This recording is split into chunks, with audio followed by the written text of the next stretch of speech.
Hey, Mary, whatever you Hi. celebrate. Yay!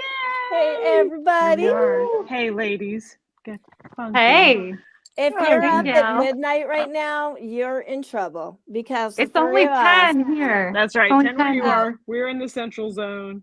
Yeah, Angela that's and I. true. Oops, I pointed. If you're There on it is. at Christmas Eve, if you're having December 24th in your life right now, you're in trouble because the three of us are going to regale whoever you are, mystery person, with tales of ghostness for Christmas. So turn on your Yule log video. Yeah, Yeah. Christmas and whatever, Christmas at all, whatever you celebrate. But why are we doing this, ladies? Because this was a tradition that got lost. Christmas was tainted when people decided ghost stories did not belong in it anymore, and we are trying to revive that and bring that back. Bring the ghosts back to Christmas. Yes. Yes. So, yeah, I'm for I that. agree. So, I love it. without any further ado, we are going to be reading Told After Supper by Jerome K. Jerome, which I really wonder if his mother named him that. Like, what do you think? Because I was like, really? Maybe it's a memorable pen name. I haven't. That's not a misprint, maybe, or his mom. I'm not saying anything because, ghosts. I don't want to be haunted, but your mama was lazy, Jerome. He was she kind of couldn't. a cutie. It's okay if he shows up. But yeah, Jerome K. Jerome, but he's from a long time ago, like 19th century. So those are the best ones. Yeah. I mean, those are the best ones. Mm-hmm. That gaunt, dysterial look or dysentery look. Yeah. Oh, yeah. Oh, gosh. There's like a whole school of like romantic poets that are like the tubercular poets. Yeah. Or whatever. Your illness looks so good on you. It made you so much more legit back in the days. Yeah. Yeah. Okay. Well, we accidentally added some ado there, but that's us. Yeah. You know us. We added some ado. So we've got Gina with us today as well, who everybody knows from Dearly Beloved and Creations. Dearly Beloved Creations. And everybody so on this planet. Everybody knows it. Everybody on this planet knows who we are. Nobody knows who I am. But as artists, I like a lot of delusion of grandeur now and again because it keeps me moving forward.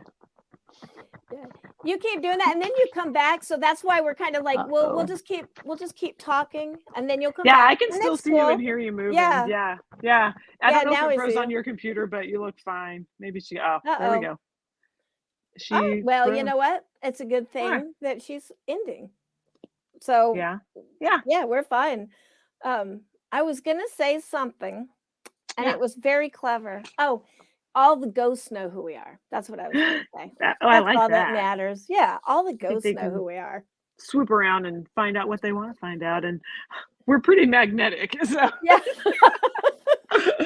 Of course they're into it, Yeah, I do have my dowsing rods right behind me, so we could I could get the dowsing rods and we could see if we can connect with some ghosts.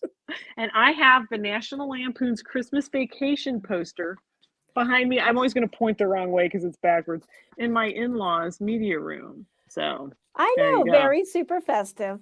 And Gina's back. Yay! Gina's got a very festive window.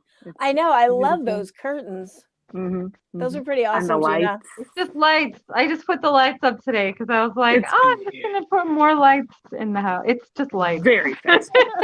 Yeah. Well, they're gorgeous. Well, I know you can't see it, but right there, is one of my Christmas presents that my son got me. It is the coolest. I should get up and bring it, but I'm tired and lazy. But it's three thinkers, three kind of silver. They're coated in actual silver, modern art thinker statues. And I was like, I love that. I raised him so right. That is so great. Aww. Yeah, so I thought that was cool. So it's been a good Christmas for me, whatever holiday it is. Your hat. What was that? Today it's Christmas. Doctor Who. There's a Doctor Who episode from years ago called A Christmas Carol, and they just like refer to it as halfway out of the dark, like some kind of Oh, celebration I love because that. we're halfway out of the dark through the dark season, which Yeah. whether it's halfway or not, but it's the solstice and everything. Yeah, so, yeah. Well, Right. the days get longer up, and so it's the After. sun is returning, which the Christians made the sun is returning to Jesus, but the sun is returning in pagan times is because of the solstice. Is the darkest day was Mhm. on the 21st, and the shortest day was the 21st, and then every day gets just a tiny bit longer again because the sun is returning, the lights are returning. Yep. But I love Doctor Who. That's my favorite. I was actually looking to see if I could stream it today, but I can't find it. Yeah. You have to have BBC One or Oh, whatever. But I've watched all of those for sure. Like Yeah. I've watched That's all awesome. the Doctor Who's and the Christmas specials. I love that. Oh, I love them. I love that they do that. Awesome. Well, one good thing about this, because solstice is past, we know we're already on the upward climb to spring right now at this moment. So that's a good thing. Yep. That's what I said. The sun is returning. But Yeah. and there's 12 days of Yule. We celebrate for Mhm. 12 days all the way till January because they used Yeah. to light a Nice. whole fir tree on fire Yes. and it would I've take read 12 about days this. to burn. Yeah. And then they would. they thought that was the Celts thought that the sun would be moving along faster if they did that. Yeah. Good thing. Yeah. That's a great idea. But that's where the That would tree be stuff super comes in. Like that's Mhm. one of the traditions with the tree, Oh. right? Burning a tree, putting lights on the tree, and then we started bringing the trees in our houses. Mhm. I still feel bad for the trees, honestly, like burning. Yeah. You know what I mean? Like I am that person that doesn't want to cut down the tree like ever. Yeah. I had a little one last year for the first time in a long time. I got a real one from Whole Foods because they were Mm. like underprivileged kids were raising them. Oh, nice. And then each one had a name on it, and then they were just little tiny ones, and I was Aw. like, okay, I'll spend $25. But yeah, Yeah. because of all the drought and all the crazy weather that's been happening, the Christmas trees like here, and we have a ton because it's Oregon. Yeah. You guys That's got what we're known for. some trees. Yeah. They were really scarce, and they were Oh, charging wow. a whole bunch for them. So Oh, yeah. I wow. was like, Which I'm honestly like, good. I am that Scrooge, but yeah, good. Because everybody should stop cutting them down anyways. I do We have haven't had a real one in years. We can't afford Yeah. them. We Yeah. get the fake ones, which are Yeah. also bad for their own reasons. yeah. I'm Right. super proud Right. because I got a living tree last Yeah. year and it's still alive. And for me, that's pretty. So yeah, I'm like, I don't want to cut down a tree, but I will kill one in a pot I was every going to say, year. it's not bad. Yeah, Martha Stewart was talking about that. yeah. But this year it's still alive and my Still alive. Christmas cactus bloomed. I've never had a Christmas. Yeah. Ooh. I was like, dang, that is amazing. beautiful. So, it's a miracle year. Yeah. My Christmas cactus used to always bloom in the summer. Oh. When I lived in LA. I was like, this doesn't make any sense. It's like, this is when Jesus was really born, you people. They say April or something, but I Yeah. Probably. That's I don't worry funny. about it. I figure everybody needs some holiday to get halfway out of the dark. Oh, my new take on holidays yesterday had said something about like Merry whatever you celebrate, trying to be Right. like across the board for everybody. Yeah. 'Cause And there's her Kwanzaa, and there's Hanukkah. Yeah, it's like a and- ton of stuff. And her response was, "We celebrate everything." I was like, "Oh, me too. Nice. Mom. That's my Festivus. yes, everything. I just gonna Oh, yeah, celebrate Festivus. everything. Yeah, and Festivus.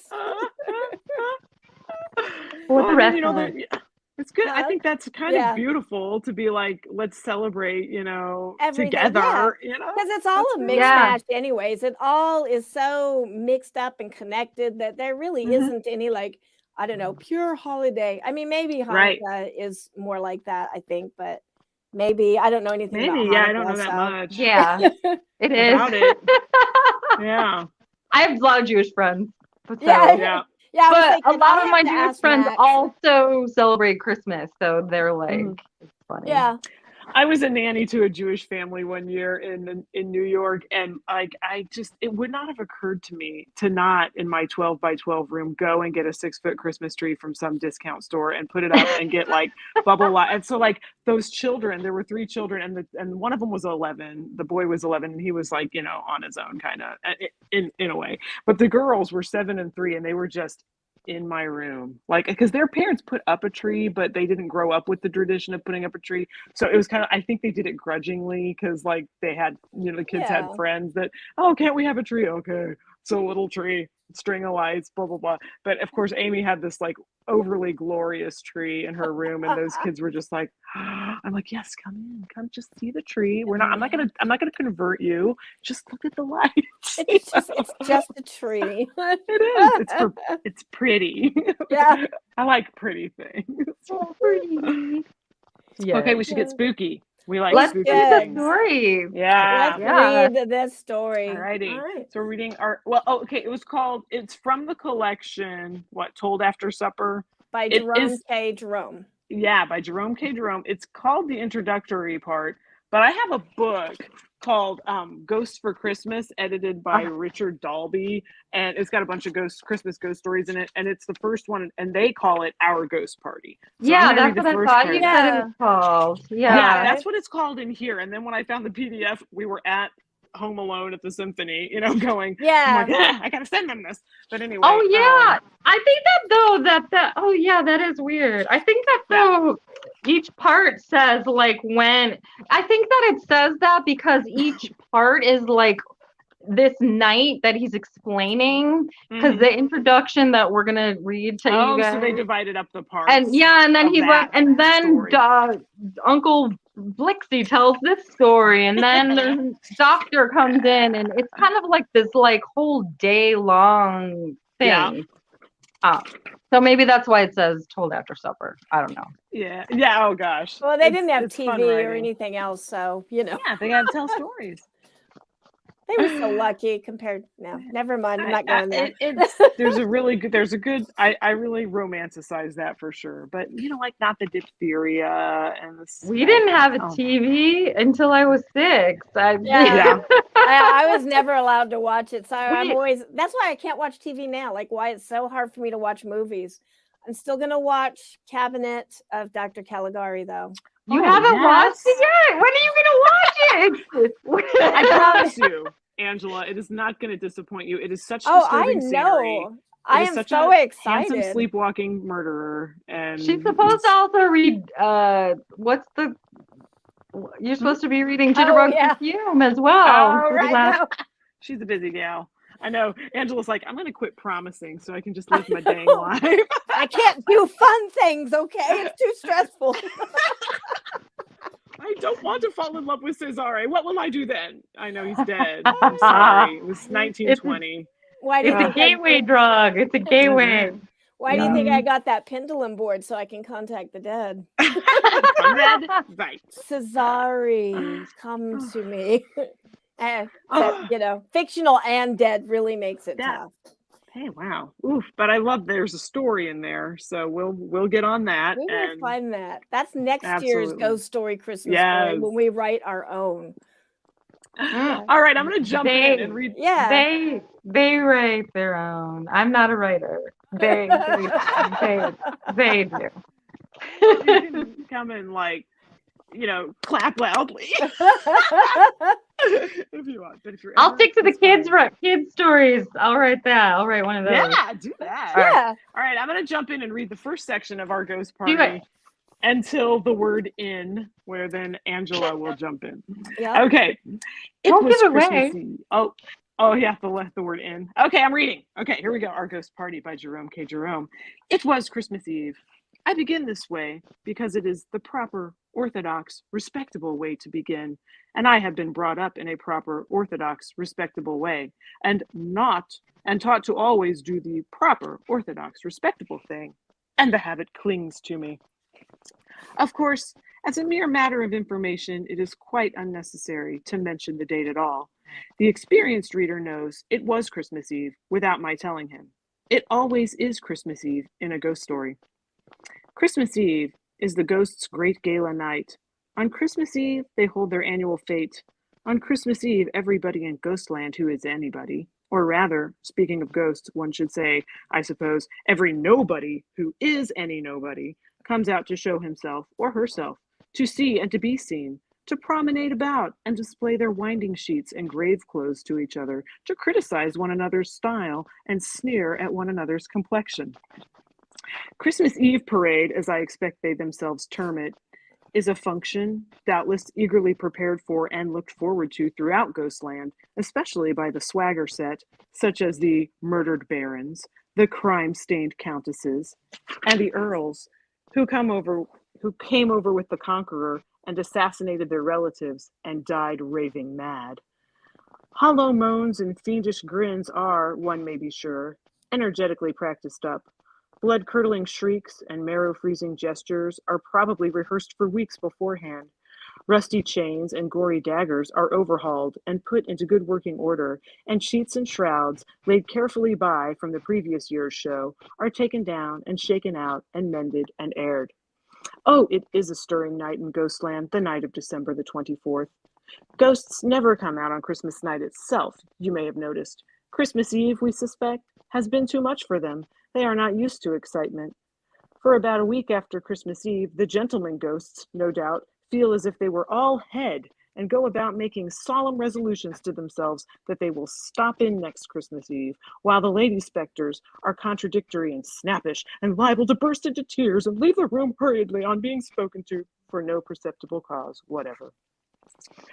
Ghosts with no position to maintain, mere middle-class ghosts, occasionally, I believe, do a little haunting on off nights, on All Hallows Eve and at Midsummer, and some will even turn up for a mere local event, to celebrate, for instance, the anniversary of the hanging of somebody's grandfather, or to prophesy a misfortune. He does love prophesying a misfortune, does the average British ghost. Send him out to prognosticate trouble to somebody, and he is happy. Let him force his way into a peaceful home and turn the whole house upside down by foretelling a funeral or predicting a bankruptcy or hinting at a coming disgrace or some other terrible disaster about which nobody in their senses would want to know sooner than they could possibly help, and the prior knowledge of which can serve no useful purpose whatsoever. And he feels that he is combining duty with pleasure. He would never forgive himself if anybody in his family had a trouble and he had not been there for a couple of months beforehand, doing silly tricks on the lawn or balancing himself on somebody's bed rail. Then there are, besides, the very young or very conscientious ghosts with a lost will or an undiscovered number weighing heavy on their minds, who will haunt steadily all the year round, and also the fussy ghost, who is indignant at having been buried in the dustbin or in the village pond, and who never gives the parish a single night's quiet until somebody has paid for a first-class funeral for him. But these are the exceptions. As I have said, the average Orthodox ghost does his one turn a year on Christmas Eve and is satisfied. Why on Christmas Eve, of all nights in the year, I could never myself understand. It is invariably one of the most dismal of nights to be out in, cold, muddy, and wet. And besides, at Christmas time, everybody has had quite enough to put up with in the way of a house full of living relations, without wanting the ghosts of any dead ones mooning about the place, I am sure.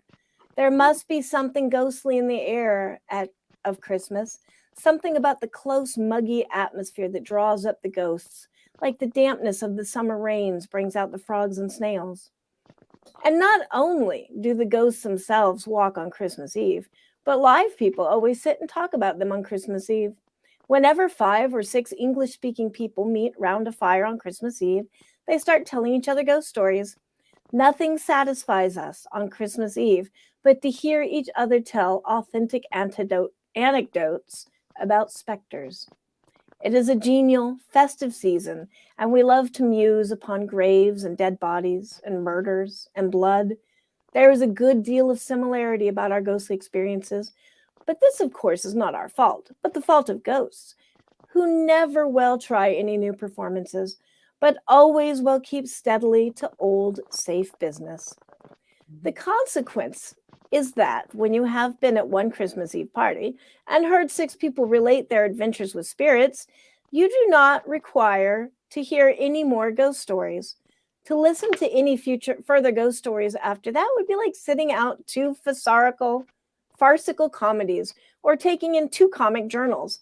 The repetition becomes wearisome. There is always the young man who was 1 year spending the Christmas at a country house, and on Christmas Eve they put him to sleep in the West Wing. Then, in the middle of the night, the room door quietly opens, and somebody, generally a lady in her nightdress, walks slowly in and comes and sits on the bed. The young man thinks it must be one of the visitors or some relative of the family, though he does not remember having previously seen her, who, unable to go to sleep and feeling lonesome all by herself, has come into his room for a chat.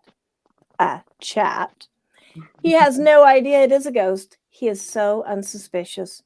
She does not speak, however, and when he looks again, she is gone. The young man relates the circumstance at the breakfast table next morning and asks each of the ladies present if it was she who was his visitor. And they all assure him that it was not. And the host, who has grown deadly pale, begs him to say no more about the matter, which strikes the young man as a singularly strange request. After breakfast, the host takes the young man into a corner and explains to him that what he saw was the ghost of a lady who had been murdered in that very bed, or who had murdered somebody else there. It does not really matter which. You can be a ghost by murdering somebody else or by being murdered yourself, whichever you prefer. The murdered ghost is perhaps the more popular. But on the other hand, you can frighten people better if you are the murdered. One, because then you can show your wounds and do groans. Then there is the skeptical guest. It is always the guest who gets let in for this sort of thing by and by. By the by, a ghost never thinks much of his own family. It is the guest he likes to haunt who, after listening to the host's ghost story on Christmas Eve, laughs at it and says that he does not believe there are such things as ghosts at all, and that he will sleep in the haunted chamber that very night if they will let him. Everybody urges him not to be reckless, but he persists in his foolhardiness and goes up to the yellow chamber, or whatever color the haunted room may be, with a light heart and a candle, and wishes them all good night and shuts the door. Next morning, he has got snow white hair. He does not tell anybody what he has seen. It is too awful. There is also the plucky guest who sees a ghost and knows it is a ghost and watches it as it comes into the room and disappears through the wainscot, after which, as the ghost does not seem to be coming back, and there is nothing, consequently, to be gained by stopping awake, he goes to sleep. He does not mention having seen the ghost to anybody for fear of frightening them. Some people are so nervous about ghosts, but determines to wait for the next night and see if the apparition appears again. It does appear again, and this time he gets out of bed, dresses himself, and does his hair, and follows it, and then discovers a secret passage leading from the bedroom down into the beer cellar, a passage which, no doubt, was not unfrequently made use of in the bad old days of yore. After him comes a young man who woke up with a strange sensation in the middle of the night, and found his rich bachelor uncle standing by his bedside. The rich uncle smiled a weird sort of smile and vanished. The young man immediately got up and looked at his watch. It had stopped at 4:30, he having forgotten to wind it. He made inquiries the next day and found that, strangely enough, his rich uncle, whose only nephew he was, had married a widow with 11 children at exactly 11:45, only 2 days ago. The young man does not attempt to explain the circumstance. All he does is to vouch for the truth of his narrative. And to mention another case, there is the gentleman who is returning home late at night from a Freemason's dinner, and who, noticing a light issuing from a ruined abbey, creeps up and looks through the keyhole. He sees the ghost of a gray sister kissing the ghost of a brown monk, and is so inexpressibly shocked and frightened that he faints on the spot and is discovered there the next morning lying in a heap against the door, still speechless, and with his faithful latchkey clasped tightly in his hand. All these things happen on Christmas Eve. They are all told of on Christmas Eve. For ghost stories to be told on any other evening than the evening of the 24th of December would be impossible in English society as at present regulated. Therefore, in introducing the sad but authentic ghost stories that follow hereafter, I feel that it is unnecessary to inform the student of Anglo-Saxon literature that the date on which they were told and on which the incidents took place was Christmas Eve. Nevertheless, I do so. Yeah. Yay! And so there's all these stories that follow. Yeah, and I'm going to put the link to that in the description. I'm going to add it. So if you're watching this now and this is like not Christmas Eve anymore, in the go ahead and click that future. link. The future of Christmas future. You will be able to find that link there, and you can get that, read this, and find it. But I love how he takes all of that. All of that is just to tell us why it's on Christmas Eve. But he doesn't really have to tell you that. Yeah, it's like you get a bunch of little ghost stories. Like, it's almost like you could read it and be like, okay, not that this is glaringly true of me, but if you were like, oh, I have a New Year's resolution to just write a whole bunch of ghost stories, you could just follow this form.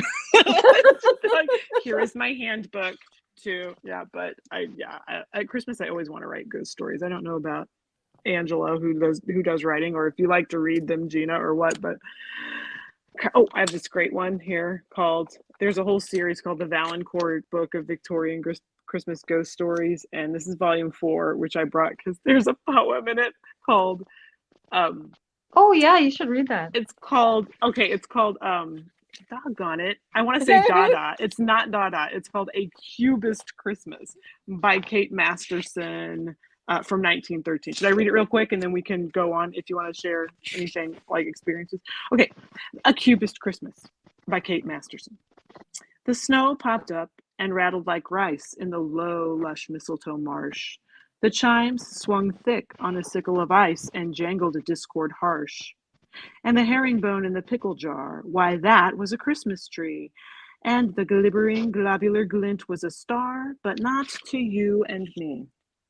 And off to the night where the candles grew was a goblet that made you glare, pink and yellow and green and blue. It was something descending the stair, carrying a slosh of sugar of lead, powdered with spangled ink. You couldn't say if 'twas living or dead, but wouldn't it make you think? That centipede doing the turkey trot, it seems, was a Christmas kiss. You should keep one eye on the 19th leg and the other eye shut like this. And oh, the moon in the oilcloth glow and the bath spray burst in bloom. 'Twas holly and evergreen all in a row, if the artist had had more room. Oh, where is the blazing pudding of plum and dear old Santy C, who skidded over the rooftops some on his annual Christmas spree? And where's the trusty Yule logs flare that we used to read about? They are all in that lunatic diagram there. The thing is to find them out. So it's cubist and surrealist and weird and fun. And so it's just a short little poem. I like that. I found in the Valancourt Volume 4. So fun tradition. I like that. Yeah. I like that too. How about you, Gina? Do you have any real Christmas ghost stories, or any kind of, what is your favorite Christmas ghost story?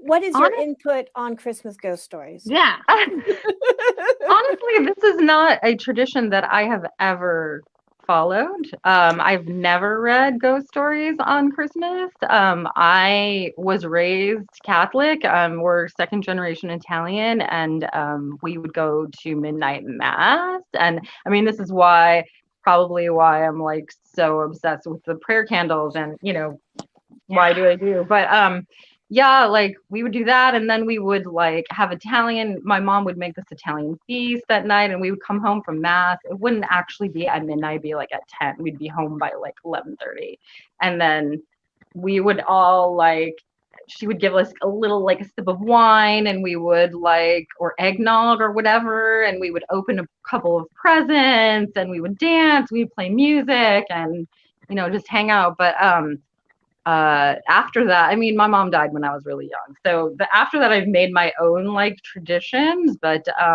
as an adult, like living in Oregon, my tradition usually is to go to the coast, but I didn't plan well enough this year and I didn't get to it. So but yeah, I heard, I know about this tradition, and I love A Christmas Carol, and I like to actually watch like Doctor Who or Lord of the Rings, or like stuff like that, the Magicians, or some fantasy kind of thing on Christmas, and do like, because I don't really celebrate Christmas anymore. I'm more of a pagan. I do like more of Yuletide.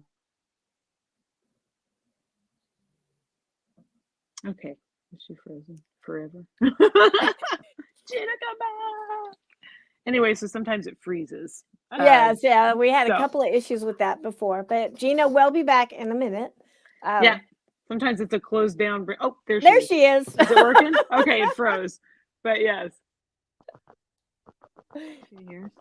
Can we hear Yeah. you? So that's all. There we That's go. all. Okay. That's all. Cool. I mean, I don't. waiting I on have, bated breath. Oh no.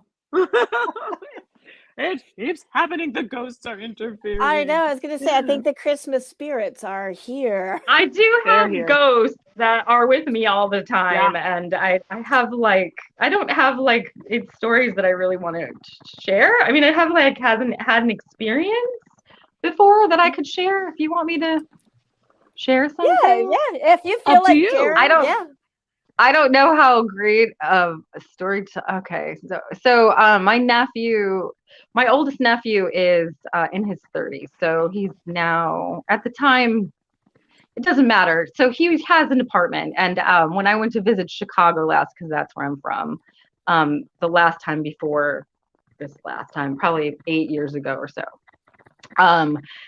went to his house. He was at his girlfriend's. I don't remember where he was, but I was going to be staying with him for the week, and he wasn't there. So I got to his apartment, and I don't remember how I got in. But anyway, I went in, and I had never been in there. His aunt actually owns the building, and it's a 3-story building, and he's on the second floor. And I went in there, and it was pretty late already. I think I had gone out to meet some friends, so it was really late. And then I went in, and I was sleeping in his room, and there was another bedroom like right next door. And so I went, and I laid down in his bed, and I felt like this vibration, like it felt weird, like it felt like just an odd energy. And so I texted him, and I was like, is there a ghost? Is your apartment haunted or something? Like, just joking, but kind of not. And he was like, what? He's like, are you serious? What did Dad tell you? And I was like, what do you mean, what did Dad tell me? His dad, I call him my brother, and because he's my sister's ex-husband. But anyway, I was like, what do you mean? You must explain. And he didn't. And then the next day, my other nephew came and slept over or whatever. And I don't remember what. I was in the shower, and he was in that room. And after I got out, he said to me, why were you calling me Fred earlier? And I was like, what do you mean? And he's like, someone came in and said, Fred, what are you doing? And I was like, that wasn't me. And so like, finally it came to be that in this next room, someone had just died. Like, so Wow. Before my nephew moved in there was a old woman who died, and the bed was still in there, like the hospital bed that she died in. And her son used to be in the room that my nephew sleeps in and that I was in. And so, yeah, so apparently she was still haunting. And I'm like, so when he told me, I was like, oh my freaking God, why did you tell me that? Like Oh. that's Were so you? because I actually slept in. That's what happened. So that next night, I slept in the bed that she died in, and my other nephew was sleeping in my nephew's bed, and that's why. Oh my god. Anyway, it was Oh, super that's creepy. awesome. And I like, yeah, and I Ooh. like kind of, I like, cleansed the whole house with all my witchiness. He's like, can you please do an exorcism in my house? Because I Oh, hear that's them too. oh, that's So, yeah, awesome. Told. that's it. Yeah. Scary. Woo. Yeah, that's awesome. I love ghosts. Ghosts are so Do you much have fun. one? I have a bunch, but I will keep it brief because it's getting late. Well, it started late. Do you guys want scary, like, or just like lightly reminiscing? Up to you. You choose. Sure. Spin the wheel. Scary. Scary. Okay, scary then. All right, I'm I will easy. tell you a scary story that I have not really shared that much. It was when I was probably about 16, because I had my 16th birthday party in that house. So I was either 15 or 16. But we moved into this house in Rockville, Maryland, and there was a lot of scary things that happened in that house. But in particular, there was this, when you first came in the landing or first came in the front door, there was this white tile. And whenever I would come from the living room, which was raised, I just realized my hands are not in the camera. Yeah. Going like that. There was this floor here is where you came in, and then there was a raised living room, and then you could go this way and go into another room, and then like an office. And so when we first moved there, like the first night, my mom got really upset and screamed because she said there was somebody standing in the office, like she saw them very clearly, and they slammed the door on her. And so that was like kind of spooky or whatever. But the part that I thought was spooky was that no matter what, I could not touch my bare feet on that white floor in the dark. I would actually, there was like this little kind of like a ledge where you might put like, I don't know, knickknacks. So you could come from the living room, and then there was this ledge. And then I would actually kind of like try to walk along the ledge, and then I would jump to get out of that foyer. It wasn't necessarily the tile, it was a tile in that foyer that I could not touch with my bare feet in the dark. So moving on, probably about a year later, I ran away from home, and I wound up coming back to the house to get my stuff. And my parents expected me. How do they know this stuff? Like, really? I was so smart, but still they knew I was coming back. Probably shouldn't have called and hung up to find out if they were home, but anyways, so they called the police. And so there was police cars and all that, you know how that happens.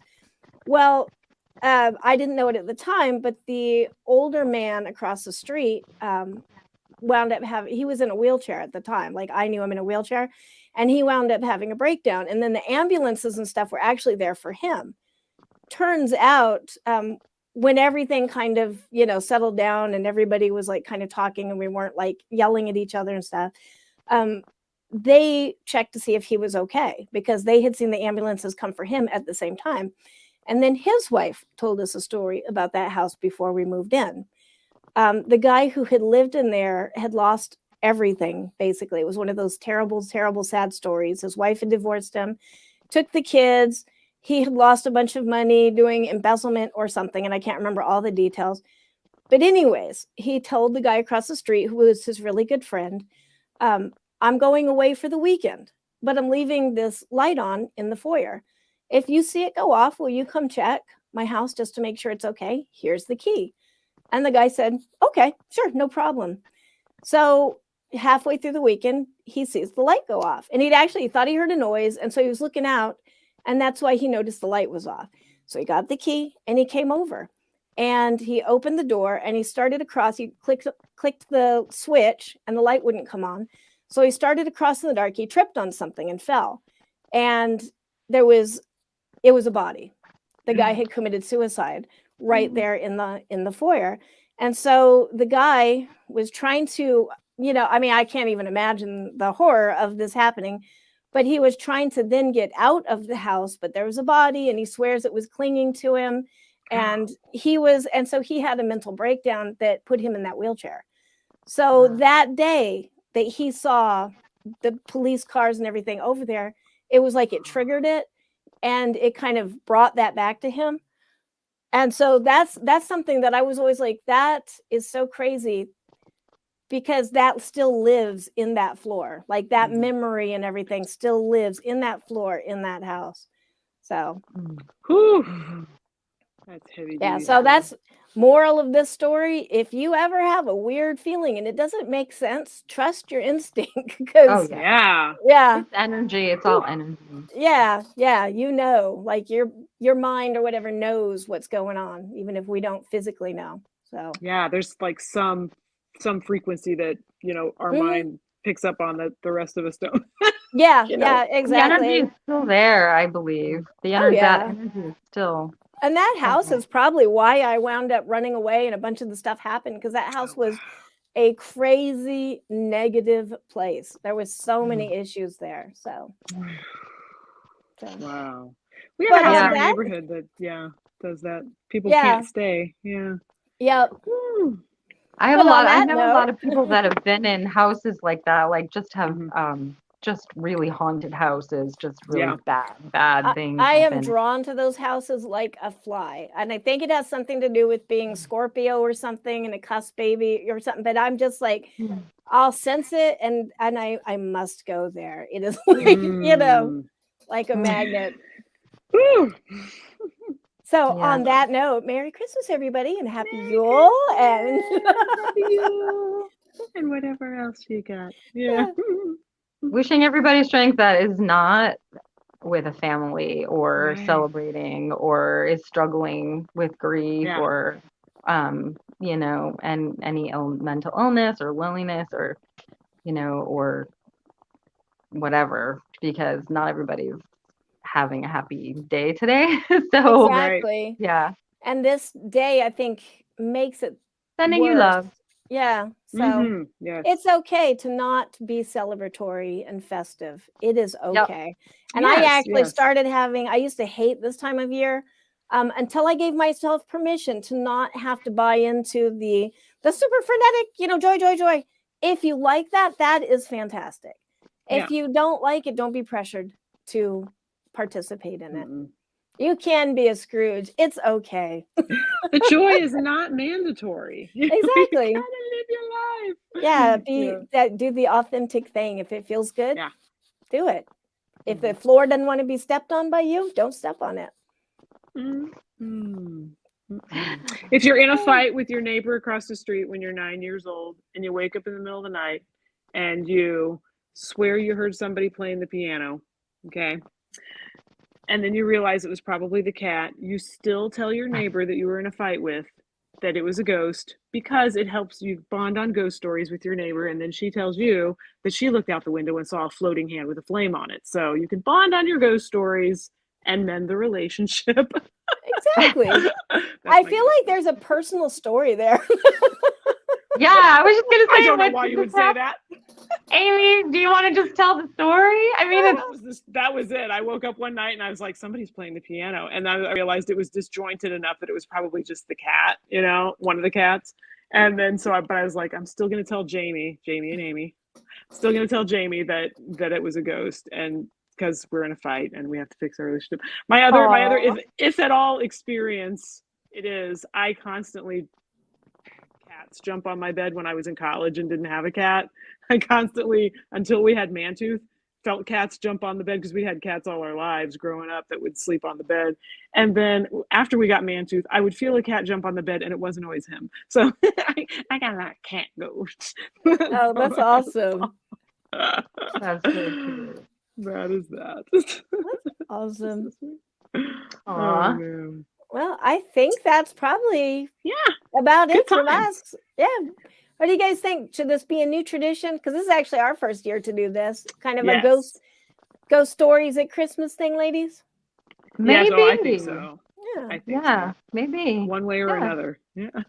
Yeah, especially this time of the year, where even though like this is not solstice, the veil is the thinnest, the darkest is the longest. So it makes sense to tell ghost stories right now. Yeah. Yeah, and to gather and kind of have Yeah. community with that. Yeah. Yeah, definitely. I'm glad we could get Alright. together, ladies, and do this. This was so cool. I know, Alright. this is fun. All right. Well, Alright, have happy a great nights. rest of your night and day tomorrow, whatever Yeah. you guys, because I know you two are celebrating, but Oh, I'm everyone else, done. Yeah, she's done. I'm Yeah, we are totally obligated. done. cool. But, Get some yeah. rest. Get some good rest. All I right. will. Bye.